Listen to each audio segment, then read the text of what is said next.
అదే RTV app వార్తల్ని క్షణాల్లో చదివే అవకాశం ఉంటుంది. ఒక న్యూస్ పేపర్, ఒక టెలివిజన్ ఛానల్ మీ చేతుల్లో ఎప్పుడు ఉంటాయి. నోటిఫికేషన్ వచ్చిన తర్వాత దాదాపుగా ఈ నెల రోజుల నుంచి కూడా నందిగామ మళ్ళా రెండోసారి గడప గడపకి తిరుగుతున్నాం.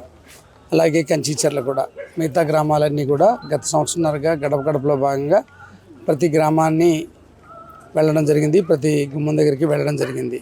అందులో భాగంగా మిగతా విలేజెస్కి ప్రచారం చేస్తూ ఈ ముఖ్యంగా నందిగామ కంచిచర్ల గడప గడపకి చేస్తున్నాం. ఈ 5 సంవత్సరాల పరిపాలనలో ప్రభుత్వం ఏ విధంగా ఉంది అనేది ప్రజల దగ్గరికి వెళ్ళినప్పుడు వాళ్ళ స్పందన ద్వారా తెలుస్తుంది. ఖచ్చితంగా ఈ స్పందన ఉడ్డుగా మారుతుంది. వైఎస్ఆర్ కాంగ్రెస్ పార్టీ మళ్ళా నందిగామలో అదేవిధంగా రాష్ట్రంలో కూడా విజయకేతనాన్ని ఎగరవేస్తుందని చెప్పడానికి ఏమాత్రం అనుమానం లేదు. మేనిఫెస్టో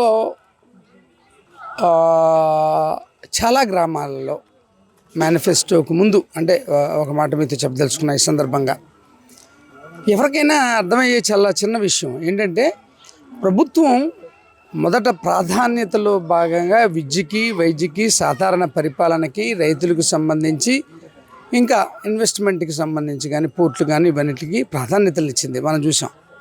మరి అయిపోయిన తర్వాత ఏం చేస్తుంది, ఎవరికైనా ఈజీగా అర్థమవుతుంది. అందుకనే చాలా గ్రామాలలో ఈ మౌలిక సదుపాయాలు అడిగినప్పుడు ప్రజలు ముఖ్యంగా డ్రైనేజీలు, రోడ్లు అడిగినప్పుడు ఖచ్చితంగా జగన్మోహన్ రెడ్డి గారు ఇది చేపడతారు అని చెప్పడం జరిగింది. నెక్స్ట్ ప్రాధాన్యతలు అవే వస్తాయనే ఉద్దేశంతో మేము అందరికీ హామీలు కూడా ఇవ్వడం జరిగింది. అదేవిధంగా ఈవేళ జగన్మోహన్ రెడ్డి గారు మేనిఫెస్టోలో మౌలిక వసతులు, డ్రైనేజీ, తర్వాత ప్రతి గడపకి వాటర్ ఇవ్వడం నిజంగా మాకు చాలా ఆనందాన్ని ఇచ్చింది.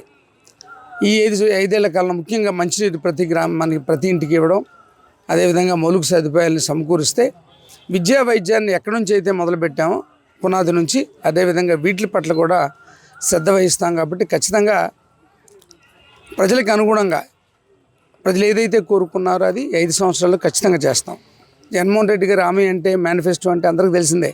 పోయినసారి మేనిఫెస్టో 99% చేసాం, ఈసారి మేనిఫెస్టోలో పెట్టామంటే అయిపోయినట్టే. ఇంత చక్కగా చిన్నవి కూడా అడుగుతున్నారు అంటే ప్రజల జీవన ప్రమాణాలు ఏ విధంగా మెరుగుపడ్డాయో గత 5 సంవత్సరాల్లో మనం చూడొచ్చు. తర్వాత వాళ్ళకి వైఎస్ఆర్ కాంగ్రెస్ పార్టీ మీద, జగన్మోహన్ రెడ్డి గారి మీద చాలా నమ్మకం ఉంది. ఆయన అయితే ఖచ్చితంగా చేస్తాడని.